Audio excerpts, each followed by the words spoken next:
Un article du Parisien nous apprend que Vincent Flibustier, journaliste parodique, a été contraint de quitter son lieu de travail pour cause de port de Bermuda.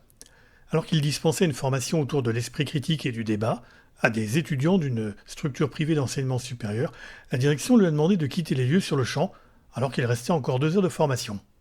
Le motif? Il portait un Bermuda, du fait de la forte chaleur.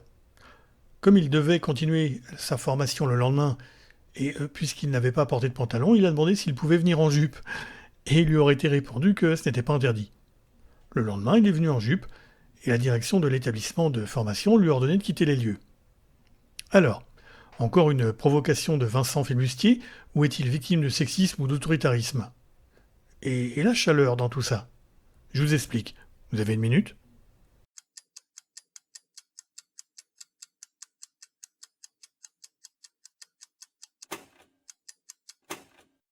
Alors tout d'abord, Vincent Flibustier a-t-il été licencié? Fin du suspense, la réponse est non, car il n'était pas salarié. Comme il l'indique lui-même, il effectuait sa formation en contrepartie d'une facture, ce qui implique donc qu'il travaillait en tant que profession libérale. On appelle ça aussi consultant. Et puis j'espère qu'ils vont me payer ma facture. De plus, le fait qu'il soit belge ne change rien à l'affaire, qu'il soit salarié ou non. Mais, s'il n'était pas salarié, il n'en est pas moins un travailleur dans l'entreprise, c'est-à-dire une personne soumise à l'autorité de la direction. À propos du Bermuda, que dit le Code du travail?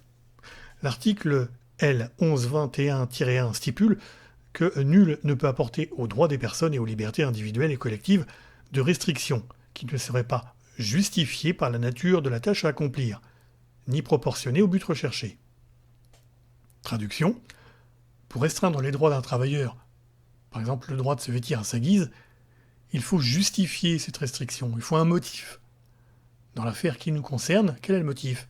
De plus, il faut que la restriction soit proportionnée au but à atteindre.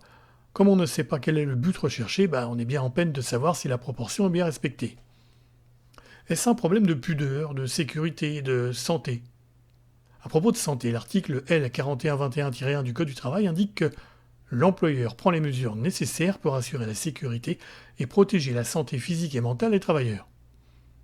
Tout employeur est donc responsable des personnes qu'il emploie, que ce soit sous le statut de salariat ou le statut d'indépendant. À ce titre, il doit mettre à disposition des personnes qu'il emploie des conditions de travail correctes. Quand il fait 30 degrés dans une pièce sans ventilateur avec juste une fenêtre, selon les dires de Vincent Flibustier, peut-on dire que les conditions de travail sont acceptables? La loi, c'est-à-dire le Code du travail, n'indique pas de façon claire la température acceptable pour un travail dans un bureau.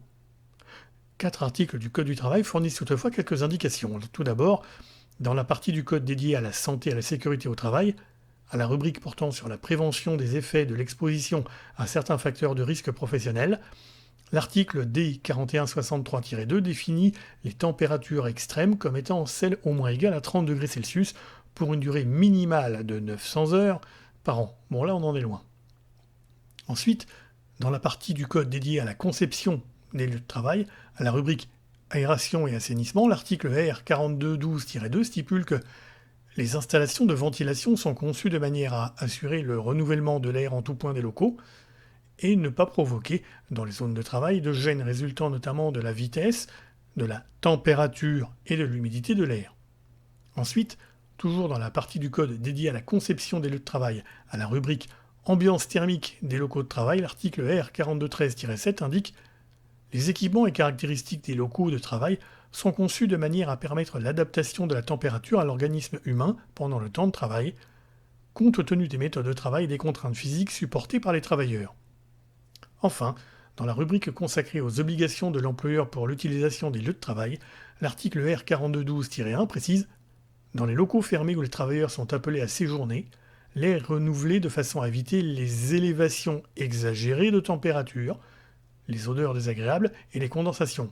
Je rappelle qu'ils étaient 60 étudiants dans la pièce, donc en plus de la chaleur, ça devait sentir bon là-dedans. De ce qu'il ressort du témoignage de Vincent Flibustier, la chaleur régnait dans la pièce qu'il décrit comme une salle avec une seule fenêtre, sans climatisation ni ventilateur. Ce ne sont pas des conditions de travail ni d'études particulièrement agréables, ni propices à une bonne productivité, tant pour les salariés que pour les étudiants, qui eux payent cher cet organisme. Si un travailleur est tenu par son devoir de loyauté envers l'employeur a de la discrétion sur la vie de son entreprise. Les étudiants, eux, qui sont des clients, peuvent rendre publiques ces conditions d'études. Sur le site du ministère du Travail, tout employeur pourra trouver un fascicule sur les mesures à prendre en cas de forte chaleur. La justice a d'ailleurs eu un cas similaire à trancher en 2003. Un salarié était venu en Bermuda et la direction lui avait intimé l'ordre, oralement, puis par écrit, de porter un pantalon sous la blouse prescrite par le règlement intérieur de l'entreprise. Il avait été licencié pour cela. La Cour de cassation avait d'abord indiqué que la liberté de se vêtir à sa guise, au temps et au lieu de travail, n'entre pas dans la catégorie des libertés fondamentales. Ah mince, donc on ne fait pas ce qu'on veut.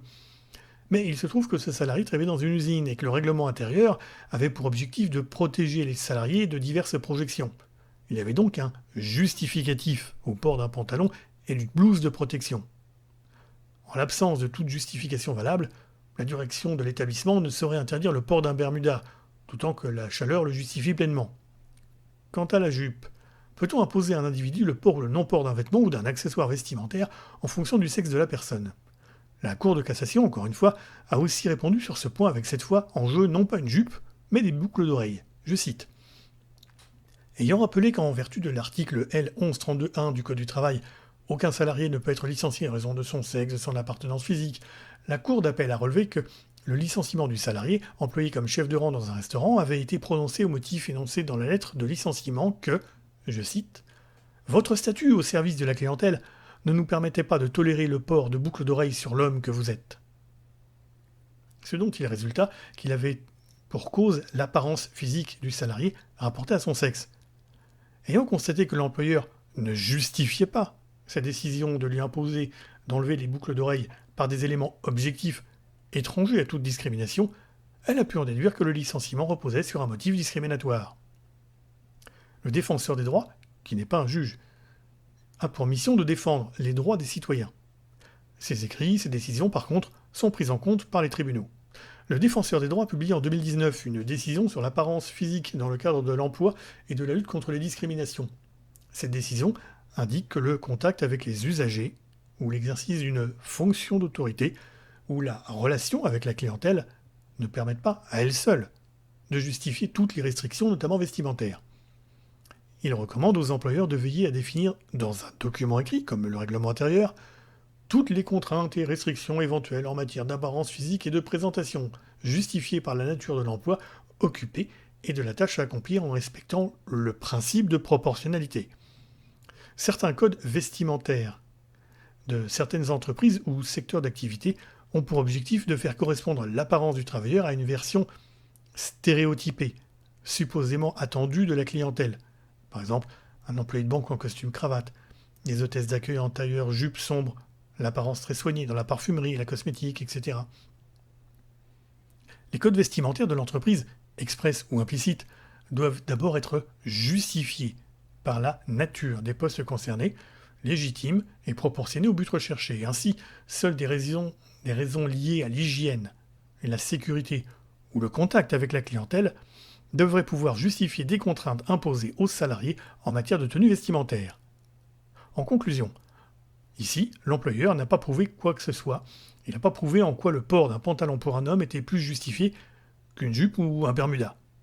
Partant de là, Vincent Flibustier pourrait alerter l'inspection du travail relevant du secteur géographique de l'établissement d'enseignement en expliquant la situation. Celle-ci pourra alors adresser un courrier à l'employeur pour lui rappeler les règles à appliquer. Pareil pour le défenseur des droits. Par contre, pas la peine d'alerter le procureur, il ne fera rien.